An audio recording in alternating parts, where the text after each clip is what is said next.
When I first got word of Professor Tompkin's death, I figured it would be an open and shut case.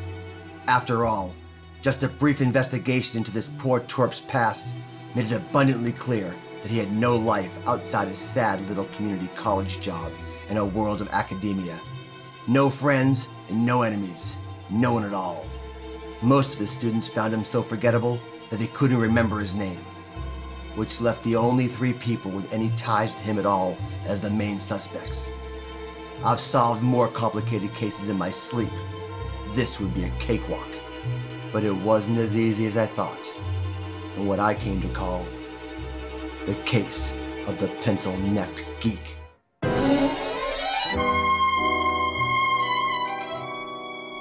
My first piece of business was a call on a colleague of his, Professor Montaigne, at her office on campus. Professor Montaigne, tell me about your relationship with Professor Tompkin. Riley and I were friends, colleagues. We worked well together. Any animosity? Not really, just the normal collegial rivalries common in any job. I see. Let me ask you this. When was the last time you saw Professor Tompkin alive? I believe it was the afternoon before he was murdered. He was having trouble with one of his students, an ex-con, I believe, and I was helping him try to figure things out. One last question, Professor Montaigne. Where were you the night Professor Tompkin was murdered? I was tutoring a student, Ms. Wembley. And then? And then I had a date with a very nice gentleman named Virgil. Virgil? Yes. Well, if I have more questions, I'll be in touch, sweet cheeks.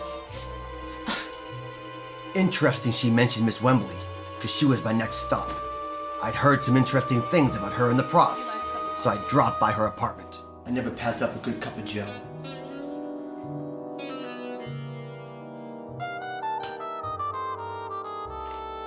So let me get this straight. You were Professor Tompkin's research assistant? Yes. And word on the street is, you were also in a relationship with him. Maybe, but what does that have to do with the case? Am I a suspect? What I want to know is, when was the last time you saw Professor Tompkins alive? Well, I went past his office because he left me a note ending our relationship. And? Well, I went there and poured my heart out to him, but he wouldn't move. I loved him. I would never want to see him dead. Where were you the night Professor Tompkin was murdered? Oh, I was with Professor Montaigne. She was tutoring me. And after that? I went to go pick up my automobile from Rocco. One last thing. If I have any more questions for you, I'll be back, baby doll. Don't leave town.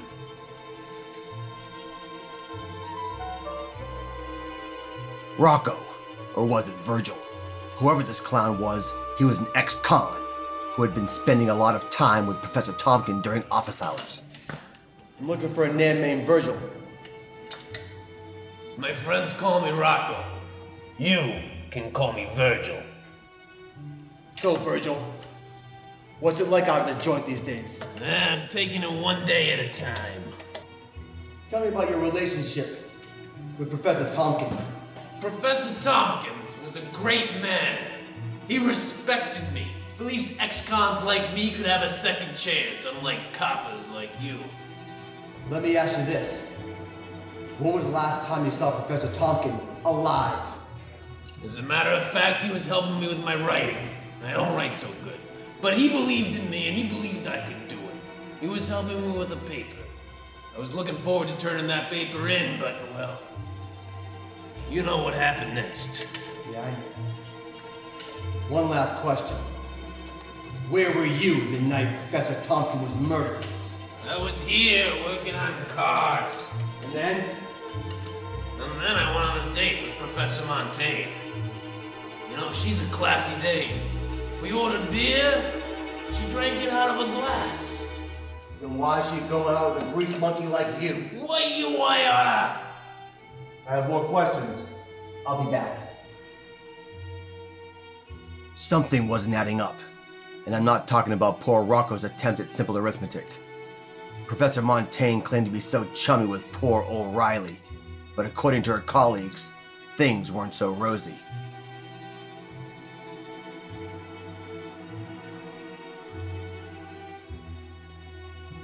Miss Wembley's story sounded a bit too pat, so I did some digging and found a doctor who was willing to let me have some documents.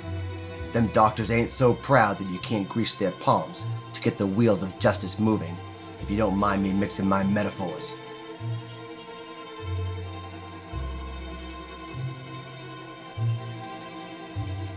Rocco's admiration for the good professor seemed just a little too forced. It didn't take too much work to see through poor Rocco's facade and get to the real story.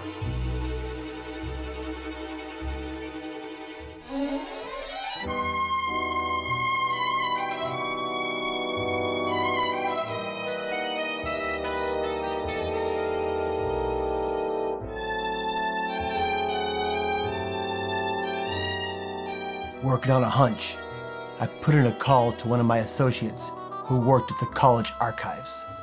We arranged for Frankie to conveniently forget to lock the back door. He's a bit of a palooka, but he came through.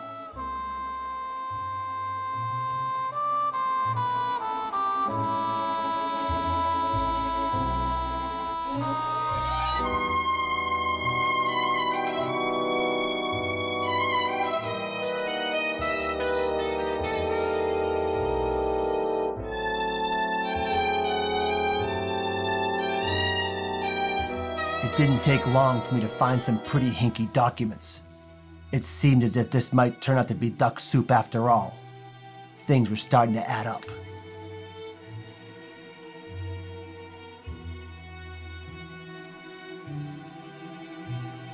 But which one of them done it? That's what I couldn't quite figure out. And I certainly didn't have much proof, besides a bit of motive. I decided to give them all one last visit. I want you to understand the witch speech. Class dismissed. Not you two. What? More questions, detective? Oh, I got questions. More questions than you can answer. But you know my alibi holds up. All your alibis hold up. But isn't it convenient that all your alibis are dependent upon each other? You! Isn't it true that you were jealous that you were passed over for the department chair job? And wasn't it true that you were jealous of the power Professor Tompkin held over you? And you, isn't it true that you were pregnant with the professor's baby? And isn't it true that he wouldn't do right by you? And you, Rocco, isn't it true that Tompkin was about to fail you? And that passing his class and staying in school was a condition of your parole?